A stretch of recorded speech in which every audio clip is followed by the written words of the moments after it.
All right, welcome everyone to our town hall, overtime rule changes, what nonprofits need to know as we face an upcoming or potential rule change.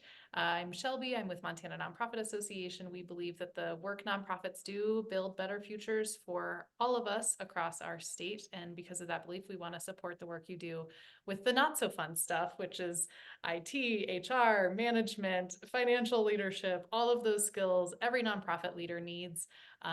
But isn't always the fun part of engaging in the mission-based work that you do. A lot of that, we work with wonderful partners because as much information as we have, we're not the experts on everything. And today we're excited to be partnering with WestStaff as well as with the Department of Labor to really unpack this kind of like nerve-wracking potential rule change. So there's been a lot of conversation and scuttle. So excited to get the lowdown today, and then continue the conversation as needed. So excited to introduce to you Michelle Edmonds with WestStaff. We've partnered with Michelle and her team at WestStaff for a lot of trainings, informations, updates. They provide excellent resources and advice to the sector. And in this instance as well, we're also partnering with Teresa McGowan Schrozik, and she is the Compliance Bureau Chief of the Employee Standards Division at the Department of Labor. I think I got that almost right, Teresa. You can Employment Standards Division. Employment standards. I wrote it too little. So we've got some big guns in the room, straight from the mouth. Yeah, no pressure, Teresa, but excited for you to be here today. With that, I will turn it over to Michelle and Teresa to jump in, and we invite you to chat questions in or raise your hand, come off mute if you have them as we go, and Michelle will kind of keep an eye on those and ask them. Okay, that's all. Off we go. Thanks so much, Michelle and Teresa. Perfect. So I'm Michelle with WestStaff, and I have bribed Teresa to be here for all of us because she is just such an expert in the wage and hour. She's my neighbor, so I literally tell everyone, hold that wage and hour question or that new rule question. I'm going to bug Teresa by either going over to her house on my bike with my kids and some wine, or texting her, emailing her at work. But so when Shelby asked us to do this training, I specifically made Teresa join. And so it should be, the most informative you can get. I mean, no pressure, Teresa, sorry, but it is a really complex, it's a topic. This wage and hour salary is a topic that many employers, we do it wrong. So, and wage and hour complaints are a lot more common than I ever thought, Teresa tells me. And so she's still, she has over 15 years experience, almost 15 years next month in this. And so Teresa does a good job of making it make sense to us as employers or HR or supervisors to know if we are, making the best risk decision for our organization. And Teresa, are you going to share your screen with the PowerPoint? I guess we forgot to, or do you want me to? Yes. Okay, perfect. I think I made a few more changes, so let me get to the right screen. Yeah, take your time. Yeah, because I did ask her, there was a couple, the state of Montana, they had some wage and hour rules that conflict with federal, because I always say we're special in Montana for many reasons. A lot of them are labor rules with employment. And so they made some updates and then also kept being conflicting with federal rules, right, Teresa? Travel time. Yes. So, and that's a great lead in. This particular rule we'll talk about is a federal rule that's changing. But Montana just went through a very extensive rewrite of our rules. In fact, we deleted most of our rules and refer to the feds now, to the Code of Federal Regulations. Excuse me. But so if you go out to the administrative rules of Montana and look for the wage and hour rules, they'll look much different here in the next few weeks than you're used to seeing them. So like I said, I've been with wage and hour about 15 years. So here to talk to you about that today. In particular, what we're talking about today is the new federal laws for what we like to call the white collar or the 541 overtime exemptions. So we can just jump in. Why is this not changing the slide on this one? So what is the Fair Labor Standards Act? That's always the first one. That's the federal law that governs wage and hour. It prohibits child labor, sets the minimum wage, and requires the payment of overtime. There's a few other little things, but really that's what we're here to talk about today. This is the federal law. If you don't fall under federal jurisdiction, oh, I guess we'll go here first. So, And everyone type in the chat box. I'll monitor that because I know Teresa likes it to be interactive too. I'm looking at questions.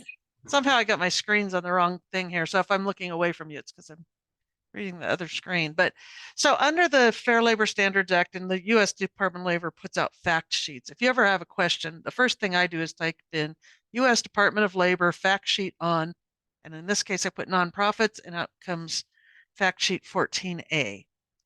So under the Fair Labor Standards Act, businesses that gross over $500,000 or they're involved in interstate commerce are subject to the Fair Labor Standards Act.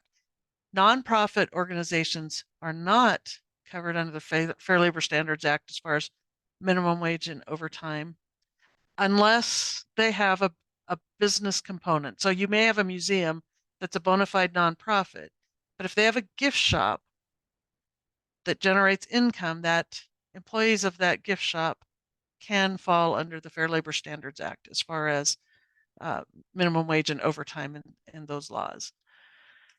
So you have to be careful. We had a wage claim here a few years ago where there was a bona fide nonprofit in the western part of the state, but they also ran food trucks. So they'd go to the farmer's market and different things with these food trucks that generated a lot of income. Well, the employees then filed wage claims. They weren't being paid minimum wage and overtime, and it ended up into being some pretty hefty penalties associated with that.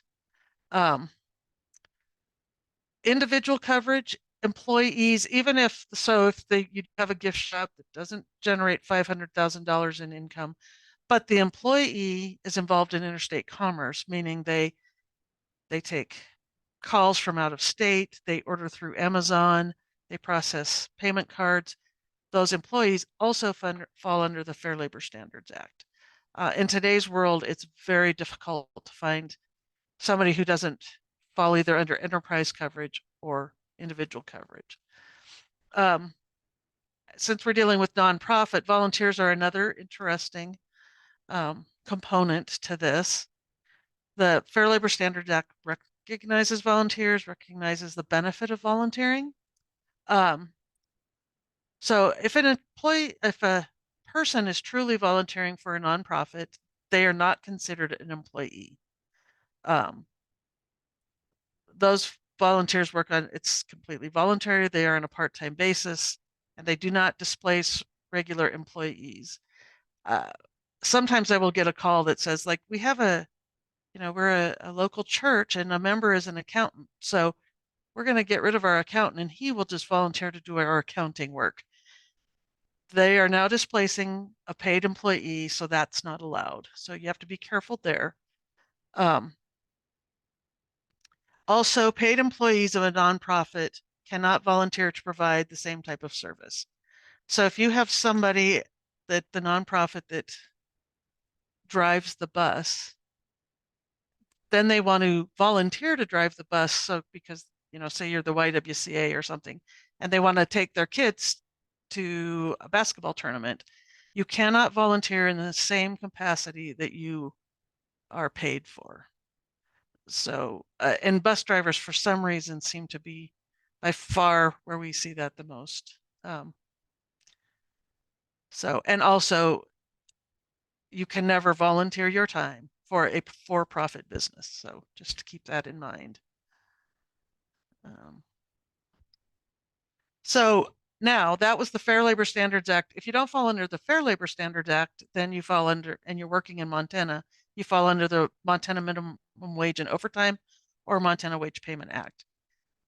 There are two exemptions here that would apply in this case. The one we're going to talk about, the first one is that, again, if you are volunteering, you are not considered an employee and therefore not considered entitled to minimum wage and overtime, basically. So if somebody goes and walks dogs for the Humane Society because that's what they're volunteering to do, you don't have to pay them anything. If you do, it doesn't have to meet the minimum wage and overtime.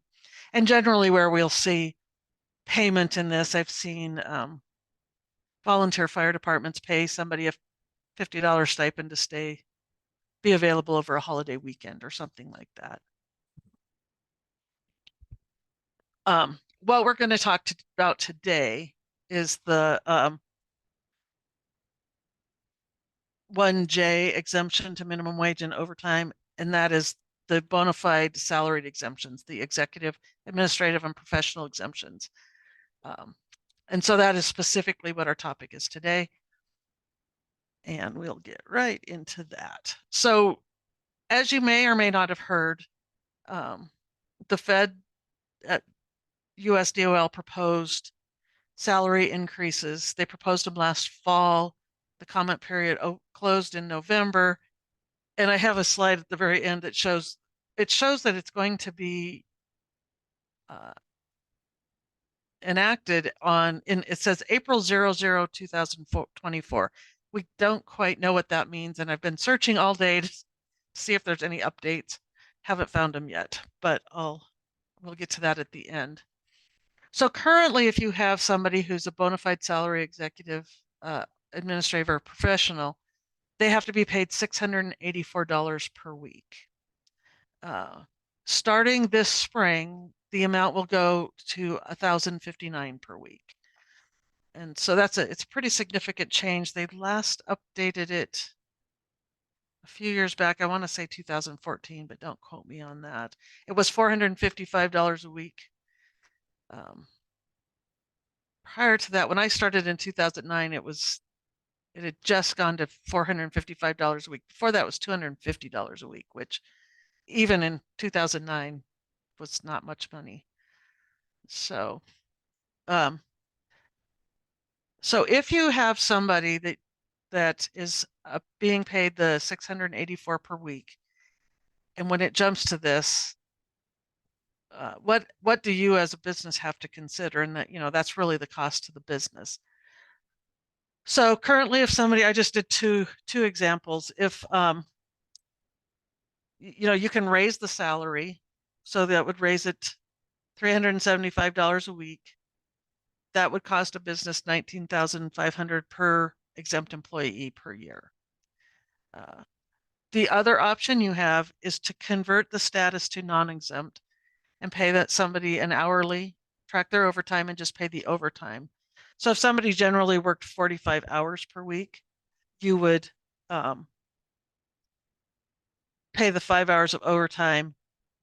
The business cost would increase $128 a week for $6,600 a year. I mean, and I can't tell you, no one can tell you which way to go, but that's just the analysis that the business will have to work. Under both the Fair Labor Standards Act and Montana law, no one has to be paid a salary and be exempt from overtime. The requirement is that everybody gets paid a wage and gets paid overtime for over 40 hours. There are some exemptions out there that businesses can use, and this is one of them, but you're not required to. When they did the changes back, I think, like I said, I think it was 2014, one of the unintended consequences was that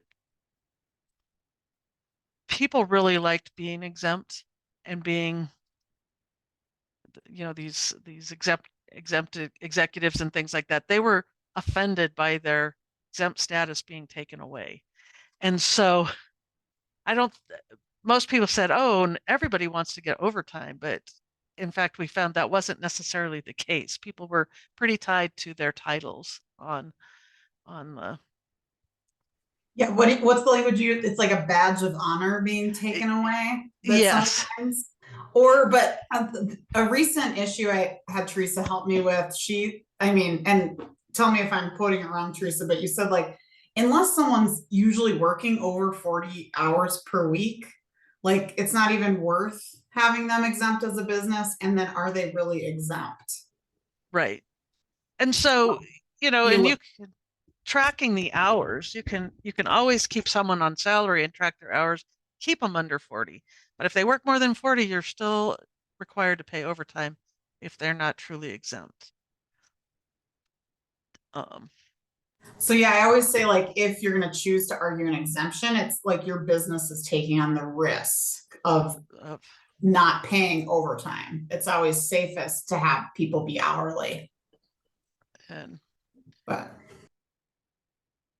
so there is a provision in here, which we don't run into the highly compensated employee all that often, although we did have a wage claim that went up for hearings and they upheld the wage and hour section's decision that basically if somebody, and these are white collar workers, this does not apply at all to the blue collar or the trades. Currently, I didn't write the current salary down. I think it's around 110. Anyway, if somebody makes under these new rules, if somebody makes more than 143,988, I don't know why they don't just go to 144, but then they only have to, it's a less stringent test to see if they meet the duties test. So we very rarely run into that as a problem. So one of the other big things in this proposal is an automatic updating mechanism. And back in 2014, they tried to get this part instituted, and I think this is what slowed it down back then. But what happens if they don't have an automatic trigger to update the salary level is you end up every 5 or 10 years with a huge increase. And so that to the businesses, you go from 684 to 1059 a week is a big jump in what you have to pay. You also run into the problem back when it was 455 a week and they upped it to the 684, minimum wage was it was close to approaching what the salary level was. So your minimum wage earners earning overtime were making more money than your salaried executive banquet captain at a hotel or something like that. So they have what will trigger the changes are an every 3 years, and you can look at the rule if you want. It's pretty convoluted. They look at the 35th percentile in the lowest earning range region, which currently is the Southeast, and they base the salary level on the average weekly wage in those areas. So it's kind of there's some science behind it, but it's way too complicated for me to try and explain.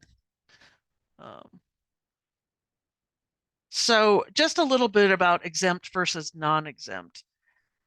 We've talked about these salaried exemptions, but what are they and who qualifies for them? So the first thing is a two-part test. And for somebody to be salaried exempt, the first thing we look at is, are they paid a salary? That means they get a predetermined amount every payday, no matter of their quality or quantity of work.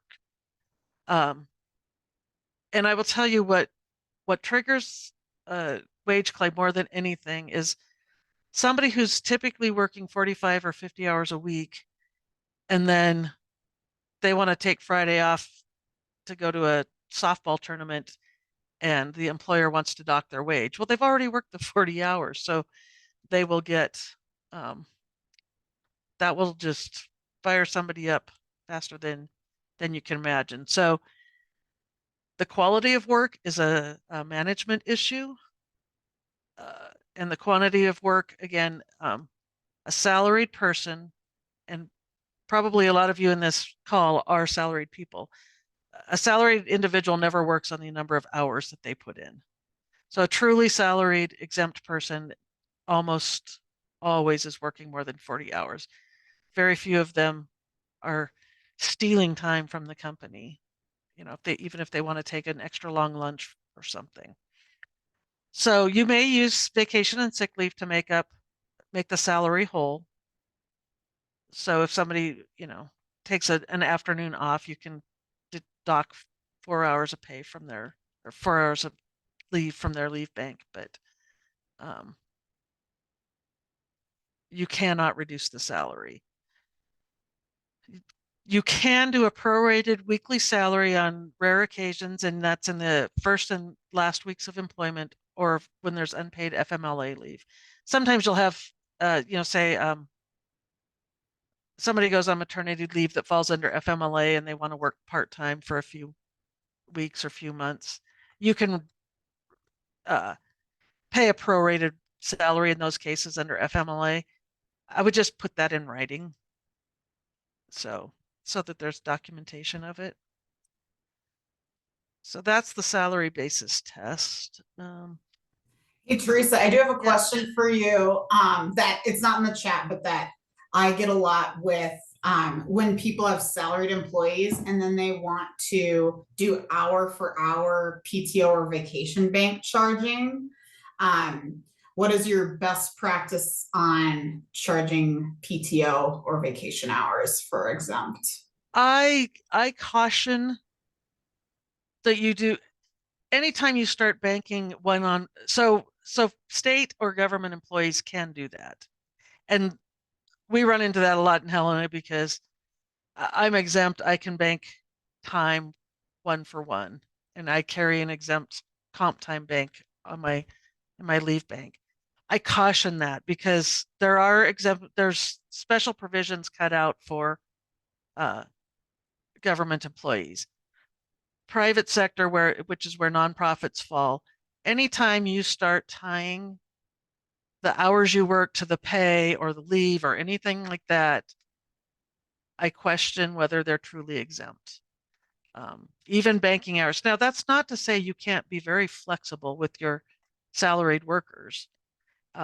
Communication is always the key, no matter who you are. An employer and employee need to communicate, but you can be flexible. And yes, I want to just take a extra long lunch this week on Wednesday because it's parent teacher conference, and the employer, that's fine. You still get your salary, but the work needs to be done. So if you need to do that on Sunday or stay later the next day, really that's just be flexible with your salaried employees versus tracking their hours so closely that they have a leave bank out there that's really not allowed.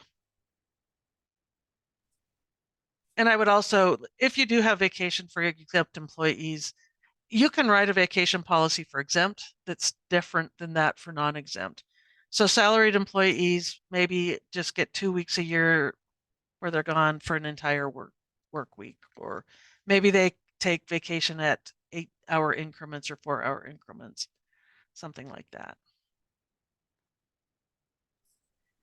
Yeah, thanks. Those come up a lot. And we do policies a lot that are separate for exempt. So if you have hourly workers and salaried, exempt and non-exempt, having a different vacation or PTO accrual helps for the communication piece. Teresa's helped with, yeah. And I will say you have to be careful because salary employees, because you can be flexible, but then they can run their leave bank up. And usually they're highly compensated. And so when they get ready to retire, if you've got 500 hours of vacation accrued that you then have to pay out, that can also be very expensive. So, and Michelle's great at, there's lots of ways to write a vacation policy where you don't accrue.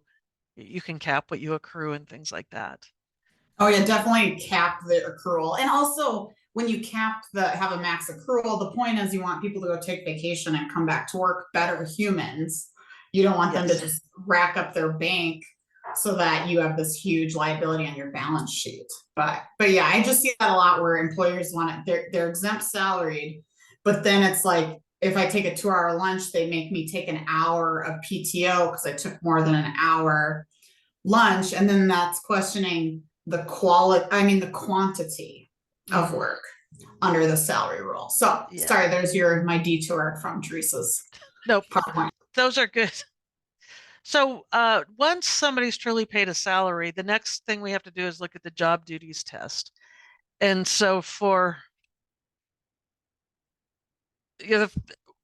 we look to see, are you paid a salary? And if you're not, I just reviewed a case yesterday where it's like they're exempt and they're doing all these things. And I said, but they're getting paid $16 an hour and they're never making the same amount each week. So you can say whatever you want, but they're not salaried. It's so then we go to the duties test. So the first one is the executive exempt employee, and this is really your managers. They supervise at least 2 people, hire and fire. Their primary duty is management. So you can have a manager who, we have a call center here. So maybe somebody's sick and the manager fills in the call center. That is their manager. They're making that choice that they fill in to do that. But their primary duty is management. And where we run into things, I haven't seen a lot of nonprofit issues. Hotels are probably our biggest area here where they'll make somebody a head housekeeper and their primary duty is to clean the rooms, not to manage the housekeeping staff. But they'll try and pay them as a salary and then they make them work the weekends and all these other things, fill in for everybody. So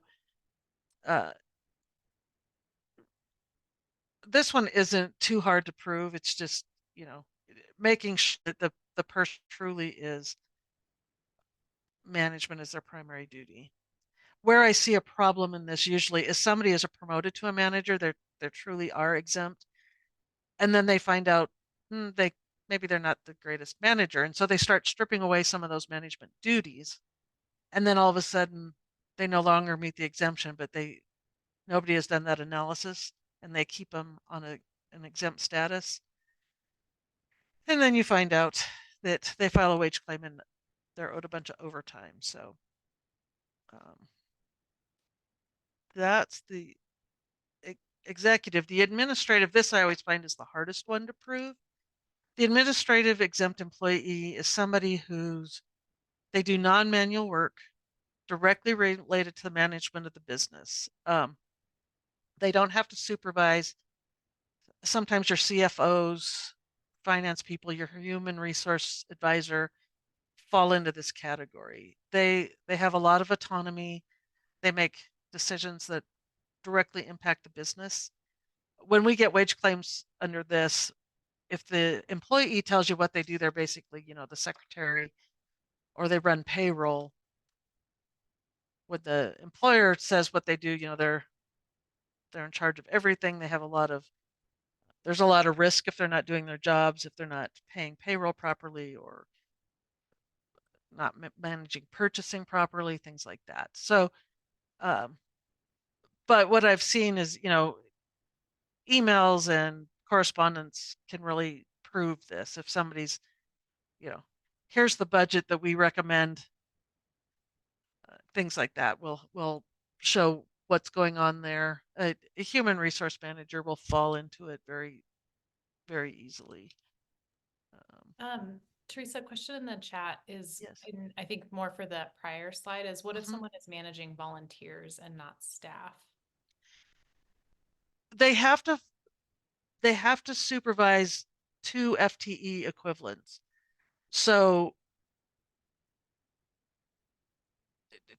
at least 2, they can have 4 part-time, but they do have to manage. So if they want to be under the executive exemption, they need to manage at least 2 paid full-time employees. You could probably make argument for an administrative exempt employee if somebody is managing volunteers, that would be a something that's really integral to the business operations, I would think. Thanks, Christina. Did that answer your question? Yes, thank you. That was a good question. That is a good question. Professional exempt employees, and these are the so your teachers, doctors, lawyers, those are pretty architects. There has to be it's science and nature, a advanced degree in science or nature or science and learning. And those are pretty easy to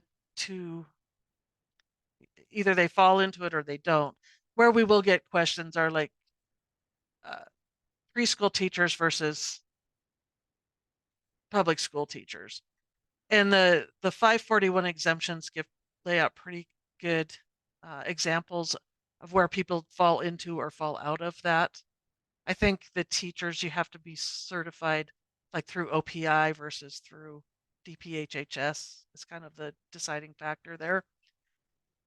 But there is also a component for artistic professional exemption, and that one's a little harder to define, but the one that always kind of just makes me laugh, but like a tattoo artist, if somebody's just taking clip art and putting a tattoo on you, that is not exempt.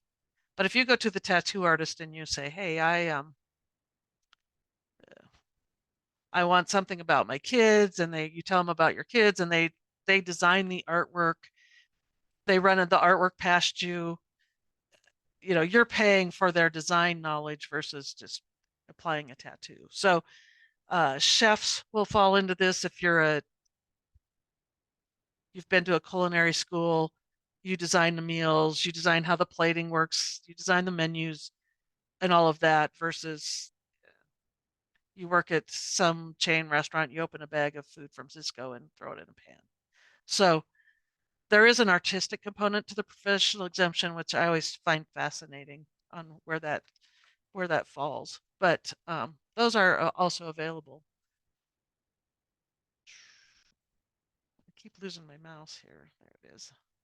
The computer exempt, this is truly for your computer engineers, computer systems analysts. This is not for the IT guy that's crawling around under your desk hooking up cables. And this is one area where Montana law diverts from the federal law. The Montana law allows for a $27.63 per hour rate versus the salary.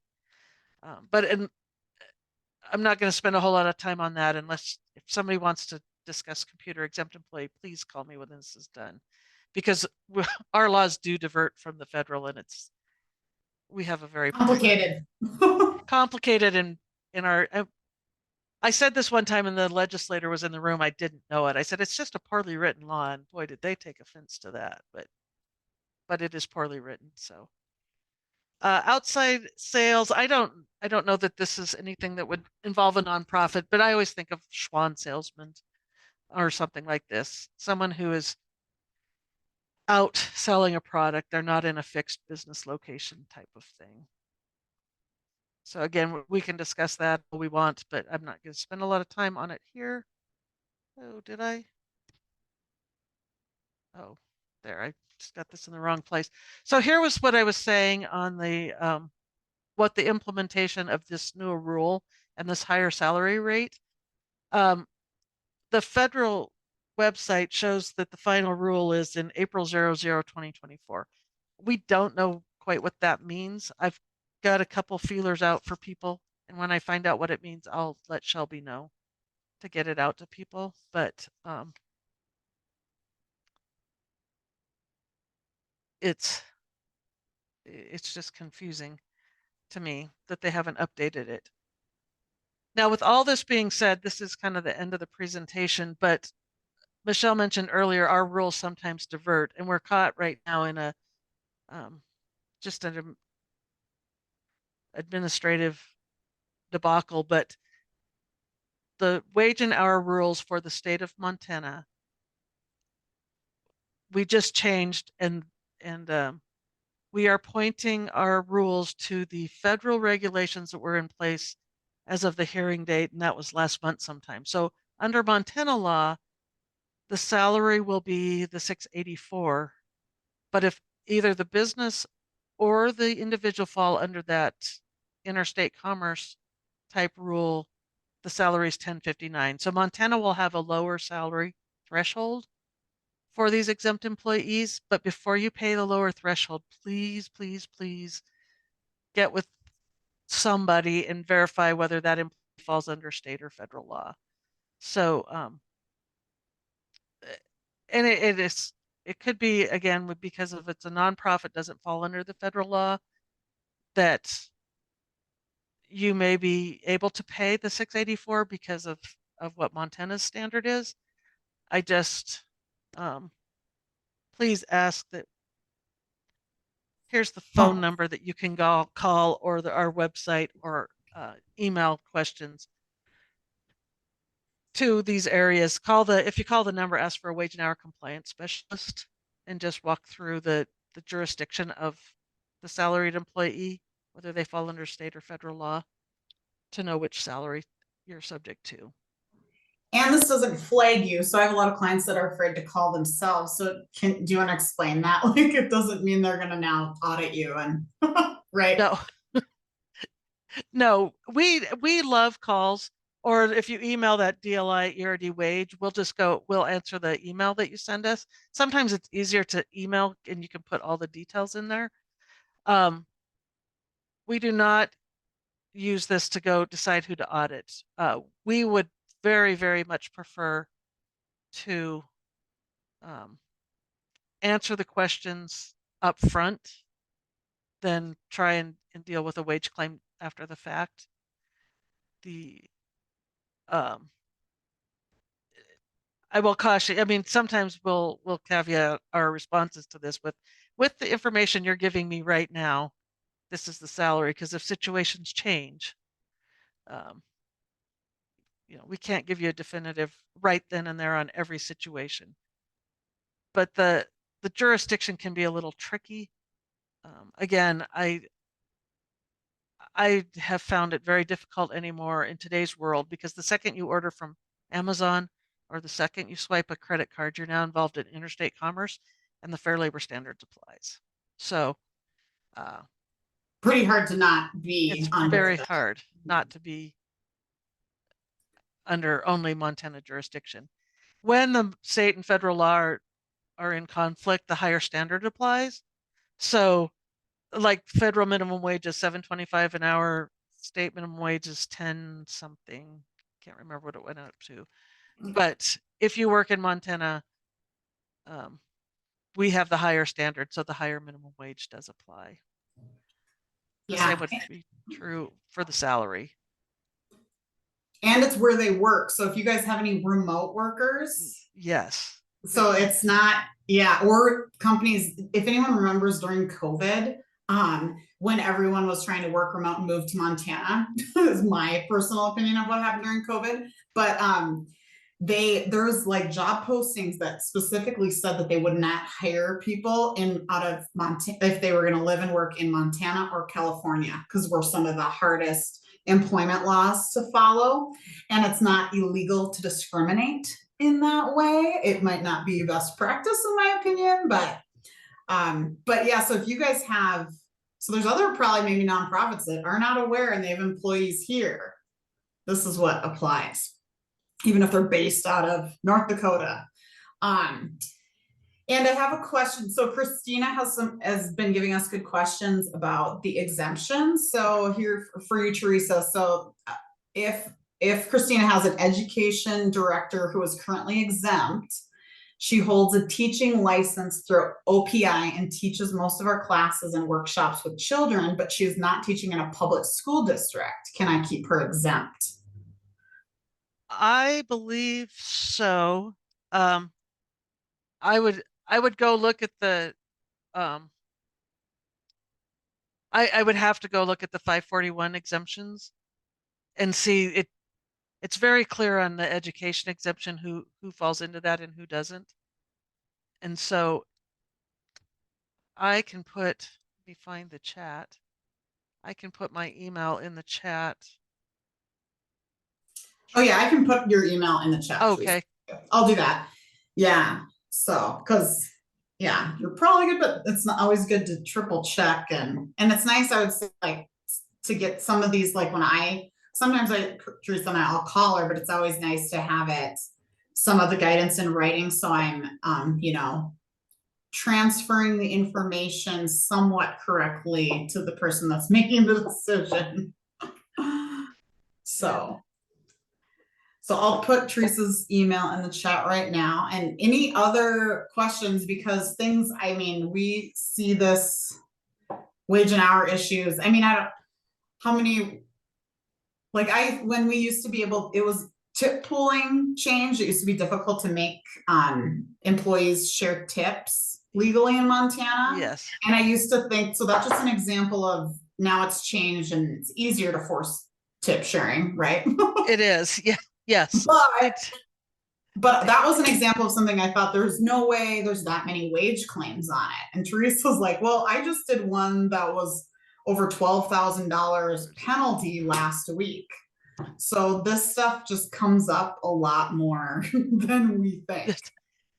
We get about 1,000 wage claims a year for anything from final paycheck to really complicated commission agreements. So, you know, and this was about the change to the salary rules. But if you have any other questions, I'd be glad to try and field them. Thank you. It looks like we have another question in the chat, but I just wanted to get clarity as we are, oh no, we're going to answer. I have a question as we're kind of sharing this information out, just so we have clarity on our team. At this point, the rule has not gone into effect. We anticipate it will go into effect in April. So the advice is for organizations to make a plan for it when it does go into effect. Is that correct? That's correct. Yeah, it's, Okay. I would definitely make a plan. I don't know. As soon as I find out, I've got somebody with a call into the U.S. Department of Labor, but they just didn't call back in time. Yeah. Yeah. We'll look for that update, but I think so that our message, we'll send this recording out tomorrow and we have plenty of time for questions. So I'm not cutting it short. Is just that start preparing so that when it goes into effect, you're kind of ready to move forward and you're not caught off guard. Yeah. I think those numbers of the impact are pretty significant. So it'll take some time for nonprofits to figure out what that looks like. To figure it out and talk with, you know, and like I said, the last time was surprisingly was the way people reacted to being removed from being exempt. And so, you know, I think you should have a plan on how you're going to communicate that with them. Mm-hmm. If that's a choice. Okay, that's helpful. And then Michelle, I know you probably have to see the other question in the chat. Yeah, and before I jump to that, and the badge of honor thing, you still need to do like what's best for your business and not be people pleasing is always my advice. As much as I'm a huge people pleaser, but there's still a way to communicate it maybe without removing the badge of honor. You can, you know, I've helped with that before. Something like, due to the new, you know, standards, I now need you clocking your hours. You know, you have to, you know, blame the federal government for it and just start calculating and paying them more when they work overtime, you know, is one way without officially, right, Teresa? Or am I being a little too indirect on that? No, you can't. And the other way is just to monitor the hours. You know, you can keep it as salary somewhere in between what it is and that if they don't work over 40 hours, then you can always pay them for more than they work. There's nothing wrong with that. But yeah, so that, I think that happens a lot. And so, and honestly, it's best practice to have even exempt people. I say it's best practice to have them still generally clock in and out for purposes of like PTO usage. I do personally recommend exempt people only charging in full day increments.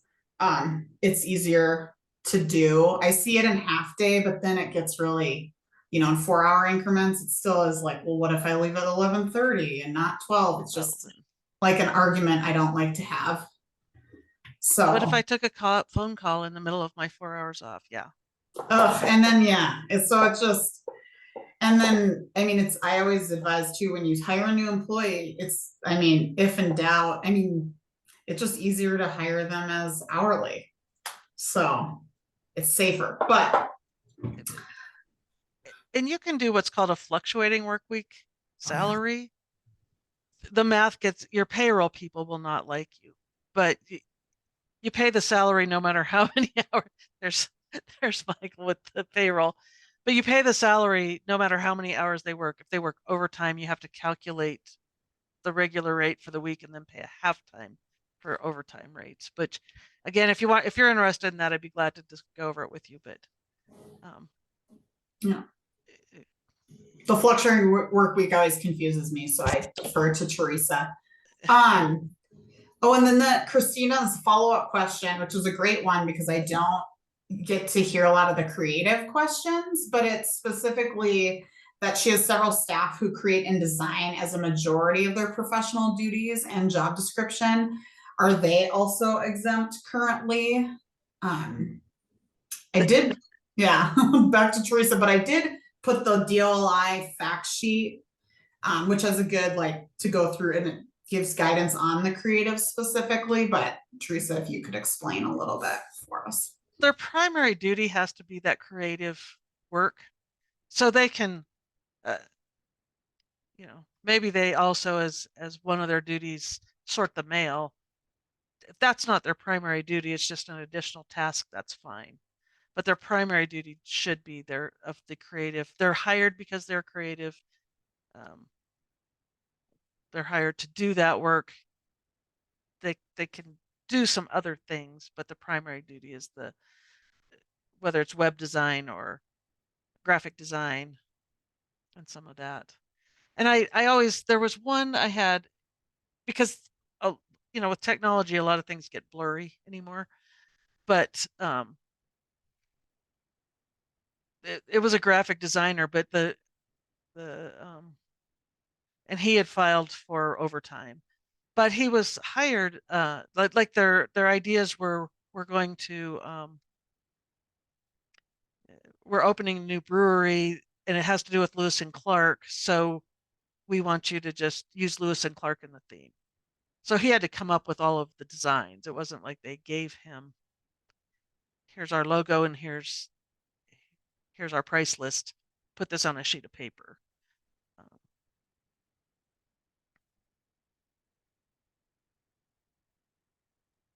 Yeah, sorry for all the questions. No, I love questions.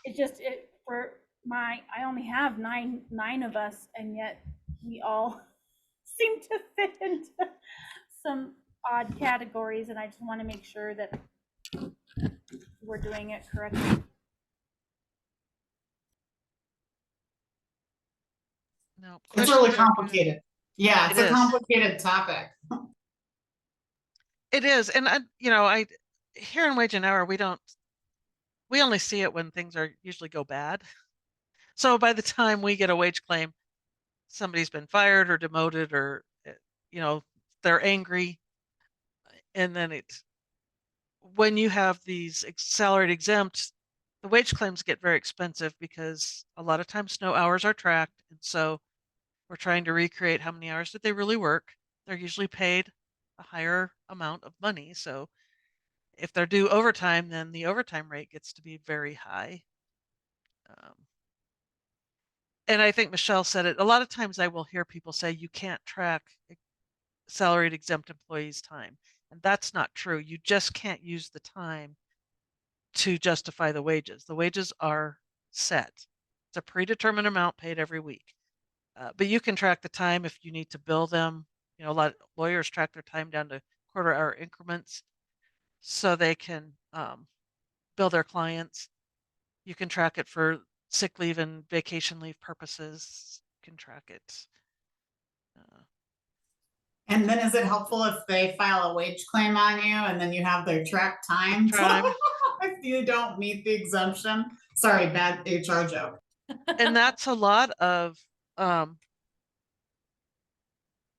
remote work too. If you have remote workers, make them turn in a time card every week. And that way, that's the time that they turned into you. One, if you think there's an issue with the time they're reporting, it can be handled immediately. But two, when the wage claim is filed, it is up to the employer to provide a record of hours worked. If the employer can provide that record of hours worked, then it's up to the employee to say that that record is wrong. But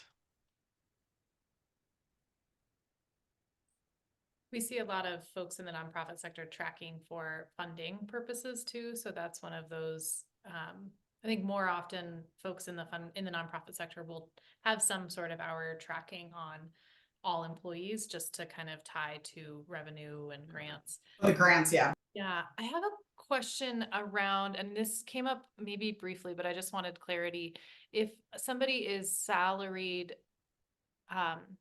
but non-exempt, so they are paid a salary, I think this came up, that they would not then be subject to the overtime rule. That is correct.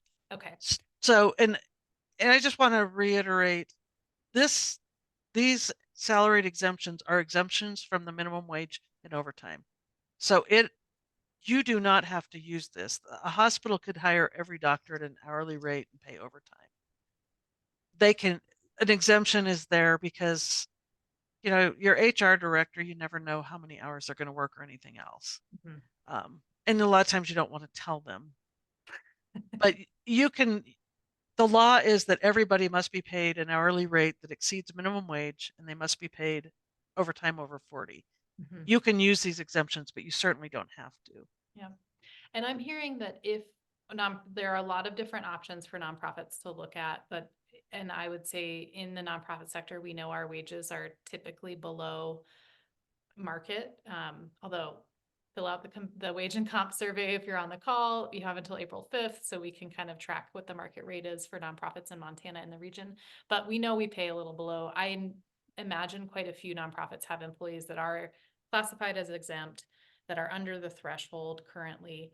And their first, maybe best option is just to reassess, does this employee really qualify as an exempt employee?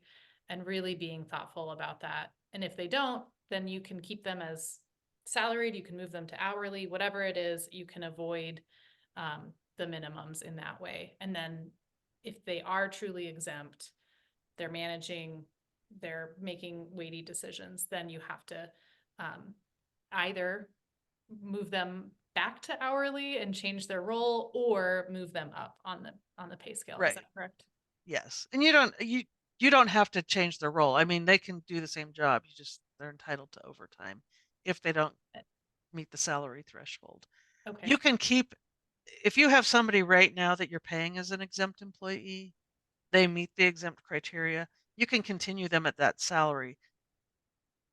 They just have to be paid overtime if they work over 40. Got it.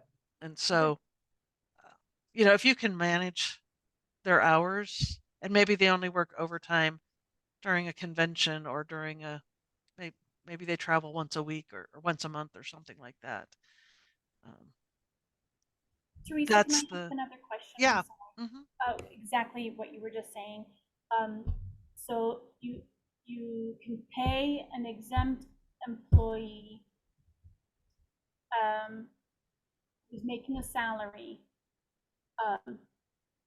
even if it's below that 55 and change threshold, as long as you pay them overtime for any hours worked over. So Yes. you would just determine what their hourly wage is based on their salary, and Yes. then ensure that they get that in addition to their salaried pay. So yes, you just take their salary, divide by 40, Mhm. that's the hourly rate, and pay time and a half on when they do work overtime. If somebody works, the fluctuating work week is just a kind of a convoluted math problem, but I would gladly walk through that if that's an option you want to discuss. It's just Well, I just know that there's no way I can move anybody to $55,000 a year. right. And I mean, nonprofit That's people, not even an option. So, but I'm just trying to figure out what's the best way to do this so that we don't get, we don't have an issue down the road, yes. but that So lets us stay open, like. right. Yeah, people in nonprofits are not in it for the money generally. They're, so you can keep them at whether it's 684 or anywhere in between that. They just are entitled to overtime if they work over 40. Okay. That's helpful. I think what we'll probably do, Michelle and Teresa, is we're just gonna kind of take your slide and maybe write out just like a one pager and send it back to you to make sure what we're saying is accurate. And then we'll send all of this out in the slides. And then just keep an eye out for any updates from you, Teresa, about when it's going into effect and if there are any changes, especially as it relates to Montana changes in code and law, and keep folks in the know. But 3 good options if you're looking right at your employee list and your salary levels to make sure you stay in compliance. Any final questions, comments, notes from anyone here or from Teresa and Michelle of like anything else need to know for folks as they're looking at this change?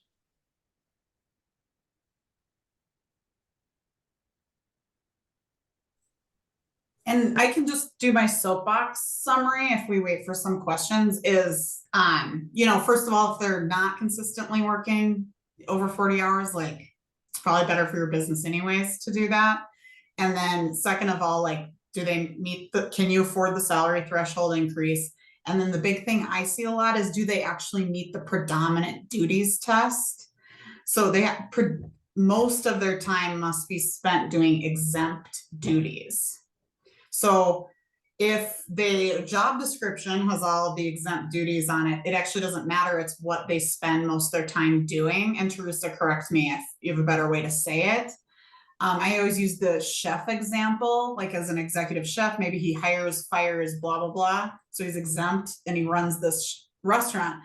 But unfortunately, the predominant amount of his time is spent cooking, which is not exempt duties. Therefore, he is probably not truly exempt. Teresa, correct me if I'm wrong. Yeah, nope, and we'll see that a lot with, the kitchen manager or the bar manager. They're really a lead worker. They've just been there longer. So they teach you how to make the food or something like that, but they're not truly exempt.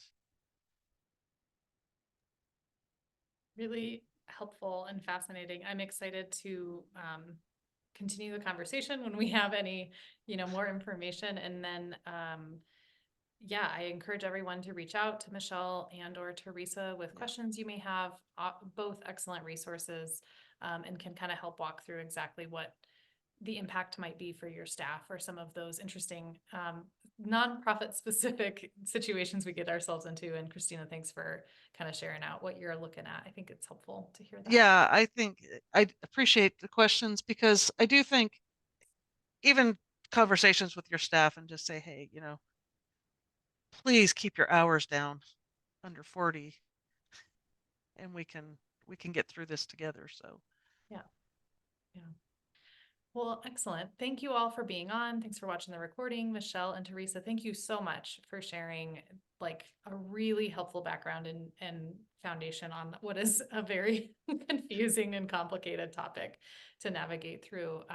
So appreciate that. We'll send this out and be in touch for any future updates. Thanks so much for everyone's time. Take your comp survey. And take your comp survey. Link is in the chat. All right. Thanks all. all right, thank you. Shanna, do you have a Thanks. question?